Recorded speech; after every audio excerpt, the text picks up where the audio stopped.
Maaloo lammiiwwan koo lubbuu koo du'arraa naaf oolchaa nada qaba isiniin jetti obboleettiin keenya Saartuu Magarsaa magaalaa Adaamaa irraa. Video kana keessatti obboleettii keenya maqaan ishee Saartuu Magarsaa jedhamtu kan magaalaa Adaamaa keessatti argamtu yeroo ammaa kanatti rakkina sammuu hamaa keessa kan galtee jirtu isiniif qabadhee dhufeetiin jira. Obboleettiin keenya fuuldura keenyatti guyyaan ana hafe lafa kanarra jiraachuudhaaf baay'ee xinnaadha jetti. Yeroo ammaa kanatti Saartuu Magarsaa lubbuu ishee harka isheetiin balleessuudhaaf deemti. Kabajamoo hordoftoota chaanaalii keenya, Saartuu Magarsaa jechuun namoota chaanaalii kanarratti na hordofan keessaa nama tokko yoo taatu yeroo ammaa kanatti gorsa ishee oolchuu danda'u yookiin akka isheen harka isheetiin lubbuu ishee hin galaafanne ishee taasisuu danda'u isinirraa ni barbaaddi. Saartuu Magarsaa maal balleessite? Saartuu Magarsaa sadarkaa kanarra akka isheen geessuuf maaltu ishee taasise? Seenaa Saartuu Magarsaa isiniif qabadhee dhufeetiin jira. Hordoftoota chaanaalii keenyaa Saartuu Magarsaa yaada isin kennitan ilaaluudhaan jireenya ishee karaa fuulduraatti maal gochuu akka qabdu murteessuudhaaf naan mari'attee jirti waan ta'eef yaada keessan baay'ee karaa itti yaadameen akka barreessitaniif kabajaadhaan isin gaafadha. Namoonni chaanaalii kanaaf haaraa taatan chaanaalii keenya subscribe gochuudhaan maatii chaanaalii keenyaa ta'aa isiniin jecha karuma Saartuu Magarsaatiin isin dabarsa.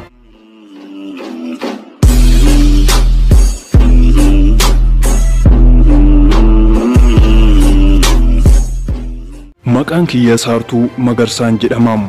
Ani kanin dhaladhees kanin guddadhees asuma magaalaa Adaamaa keessatti yoo ta'u yeroo ammaa kanatti maatii horadhee mucaa dhiiraa tokko nan qaba. Abbaan warraa kiyya baay'ee nama jajjabaa fi nama daldala keessatti beekamudha. Maqaan isaa Isheetee Tulluu jedhama. Abbaan warraa kiyya meeshaalee tokko biyya alaarraa ni galcha. Akkasumas biyya keenyarraa kara biyya alaatti wantoota akka saliixaa fa'aa export ni godha. Godina Baalee fi godina Arsii keessatti misooma qonnaa irrattis bobba'uudhaan ni beekama. Abbaan manaa koo Isheetee Tulluu magaalaa Hawaasaa, Adaamaa fi Finfinnee Asallaa fa'aa keessatti dunkaana meeshaalee ijaarsaa qoqqoodan ni qaba. Akkasuma magaalaa Adaamaa keessatti iddoo lama meeshaalee ijaarsaa kan itti qoqqoon suuqiiwwan gurguddaa ni qabna. Seenaan koo walumaa galatti suuqii meeshaalee ijaarsaa qoodu kanaan kan wal qabatudha.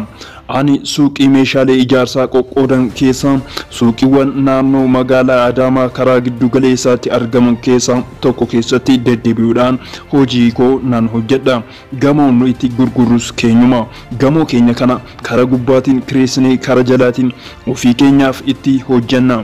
Abbaan manaa koo sababa hojiitiif gara biyya Turkiitti imalee sana booda weerarri vaayirasii koronaa addunyaa keessatti mudatee balalliiwwan xiyyaaraa biyyoota addaan ciccitee sababa kanaaf abbaan warraa koo biyya Turkiirraa hanga ammaatitti deebi'uu hin dandeenye. Namoota gamoo keenya kireeffatanii hojii daldalaa itti hojjetan keessaa tokko Abdiisaa Gammadaati.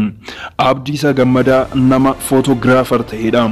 Nama suuraa kaasuu fi viidiyoo waraabuudhaan hojii isaa hojjetudha. Ani fi Abdiisaan mana barnootaa tokkotti baranne. Haa ta'u malee Abdiisaa fi ani san dura walitti dhufeenyi keenya hangas maraa miti. Akkuma nama kamiittuu alaalatti ijaan wal beekna. Abdiisaa fi ani amma sababa hojiitiin naannoo walitti dhiyaatu oola jirra. Gara jalaatiin ani hojii meeshaa raabsuun hojjedha. Hojjettoota koo wajjin ta'e jechuu gooti. Abdiisaan immoo gubbaa gamoo keenyaatti suuraa ni kaasa. Anis yeroo tokko suuraa ka'uudhaaf mana isaa nan deddeebi'a ture.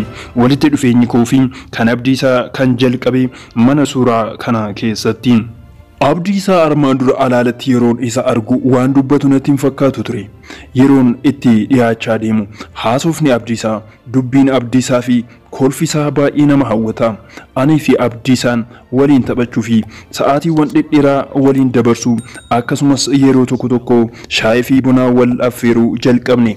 Kanuma keessaa ani fi Abdiisaan karaa kallattii biraatti seenaa dhufne. Abbaan warraa koo yeroo baay'ee kan dabarsu hojii isaa irratti.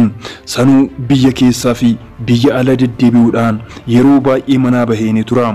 Kun immoo anaa fi abbaa warraa koo jidduutti walitti dhufeenya karaa jaalalaatiin qabnu baay'ee gadi xinneessee jira. Ani fi Abdiisaan akka tasaa dogongorree jirra. Gaafa guyyaa sanbata guddaa karaa magaalaa Hawaasaatti Abdiisaa wajjin imalle. Abdiisaan yeroo karaa magaalaa Hawaasaa deemnutti kaameraasaa fi boorsaasaa qabatee imale. Abdiisaan yeroo hundumaa kaameraasaa lafa kaa'ee hin socho'u. Ani fi Abdiisaan magaalaa Hawaasaa keessa guyyoota 3 turree karaa magaalaa Adaamaatti deebine.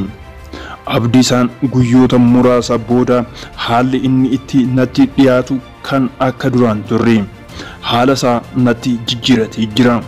Sana booda mallaqa na gaafate. Mallaqa armaan dura nan gaafatu ture. Mallaqa na gaafatee anis kenneefii hin beeku ture. Abdiisaan yeroo jalqabaatiif saartuu mallaqa barbaadeen ture. Mallaqa naaf liqeessuu dandeessaa naan jedhe. Anis hangam jedheen. Abdiisaan yeroo jalqabaatiif mallaqa na gaafate. Qarshii 200,000 naan jedhe. Nan rifadhe. Qarshii kana maran seene. Qarshii 200,000 nu waan jiru natti hin fakkaatuun jedheen. Abdiisaan maarree dansaadha. Moobaayila kee as fidi naan jedhee moobaayila kiyya na harkaa fuudhee viidiyoo tokko moobaayila kiyya irratti fe'ee karaa mana keetti galiitii viidiyoo kana daawwadhu. Yeroo viidiyoo kana laaltu kophaa kee ta'i naan jedhee na biraa ka'ee deeme. Anis hangam viidiyoo kana laalutti baay'een jarjare. Karaa mana kootitti imale. Mana koo ergan ga'ee booda viidiyoo nan bane. Viidiyoon kun viidiyoo gaafa hawaasaa waliin turre kan inni nu waraabedha. Viidiyoo kana irratti kan mul'atu yeroo ciisicha keenya irra jirrutti waan nuti goone hundumaa viidiyoodhaan Abdiisaan waraabee jira. Ida Abdiisaan na adamsaa na kiyyeessaa ture. Viidiyoo kana akkuma argeen baay'een rifadhe. Bilbila koo karaa Abdiisaatiin bilbilee. Abdiisaan bilbila kaasee amma qarshii osoo naaf hin galchin natti hin bilbilin naan jedhe. Ammaanis wanti gochuu danda'uun jiru. Waan Abdiisaan na gaafate tole jechuudhaan ala wanti na baasu hin jiru. Viidiyoon kun dabarfamee yoo fuula Facebook irratti gadi lakkifamee yookiin dabarfamee abbaa warraa koo bira akka ga'u yookiin maatii koo bira akka ga'u yoo taasifame balaa guddaatu natti dhufuudhaaf deema. Anis dabtara baankii koo qabadheetiin karaa baankitti qajeele. Deebisee Abdiisaatti bilbiluudhaan lakkoofsa dabtara isaa ergan gaafadhee booda qarshii inni na gaafate akkaawuntii isaa irratti galche. Amma akkaawuntii kiyya irra mallaqni jiru qarshii 300 fi 50 qofa. Qarshii Abdiisaadhaaf kennee waliin dabalatee qarshii 550tu akkaawuntii kiyya irra galfamee ture. Qabeenya keenya irraa qarshii hanga ga'u kaasnee nama birootiif akka salphaatti kennuu hin dandeenyu. Anis maatii kana keessatti haadha warraa yoon ta'u maatii kana keessa waan jiru hundumaa akka barbaadetti sochoosuu hin danda'u. Qabeenyi kun maaneejara mataasaa hojjettoota herregaa mataasaa waan qabuuf qarshii 10 illee kaasee nama birootiif laachuu hin danda'u. Abdiisaan garuu akkasitti hin yaadne. Abdiisaan kan yaade mallaqa kanarraa hanga feete kaasee yoo naaf kennite abbaan warraa ishee beekuu hin danda'u jedheeti. Abdiisaan qarshii kana erga fudhatee booda torban tokko booda deebisee bilbileen qarshiin na jala dhumate jira. Waan hin yaadeef nan geenye. 300 itti naa dabali naan jedhe. 300 jechuun maal jechuudha? 300 itti naa dabali naan jedhe. Qarshii 300 itti naa dabali yookaan viidiyoo kana intarneet irratti gadi lakkisa naan jedhe. Egaa obboleewwan koo qarshii 300 kanas Abdiisaadhaaf kenneetiin jira. Amma booda Abdiisaan deebi'ee mallaqa na gaafatamoo nan gaafatu kan jedhu wanti ani beeku hin jiru. Abdiisaan yeroo ammaa kanatti viidiyoo san harkaa ni qaba.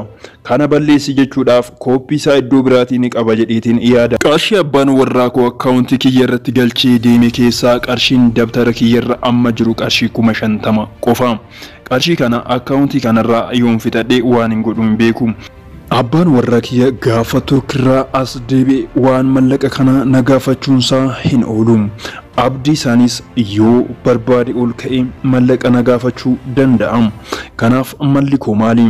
Ani kana booda lafa kanarra jiraachuudhaaf yeroo na hafe baay'ee xiqqaadha. Amma jireenya koo keessatti wanti ani keessa jiru gonkumaa boqonnaa hin qabu. Sammuun koo daqiiqaa takkaaf yaada kana keessaa baate ijji koo walitti cufamtee hirriba hin argattu. Obboleeyyan kiyya namoonni sagalee kiyya dhageessan hundi keessan maal naan jettu? maal naan jettu gudii kiyya kana maal naan jettu mee isin waan jettan naan jedha mala na baasa malli harkaa badeet jira ani Saartuu Magarsaati magaalaa Adaamaa irraa. Egaa hordoftoota keenya jaalatamoo fi kabajamoo ani Shimiidhaa Shimiimaan waan Saartuu gara keessan fideetiin jira yaanni keessan maal akka ta'e wajjumaan kan laallu ta'a wantoonni akkanaa isin qunnamuutu mala jalqabuma irratti namoota coollee akkanaa kanarra of tiksutu isin barbaachisa dogongorri xinnaa fakkaatu dogongora guddaa kan keessa ba'uudhaaf hin dandeenyeef nama saaxila wanti akkanaa kun iddoo hedduutti inni ta'a. Hojiin akkanaa jireenya namaa balleessa gaa'ila namaa diiga akkasumas lubbuu ofii hanga harka ofiitiin balleessutti nama geessisa wantoota akkanaarraa Waaqayyo isin haa tiksu isinis of eegaa isiniin jecha Saartuu jajjabeessaa gorsaan isiniin jedha kanarraa kanaan raawwadheetiin jira viidiyoo birootiin deebi'aa galatoomaa nagaadhaan naaf jiraadha bye bye.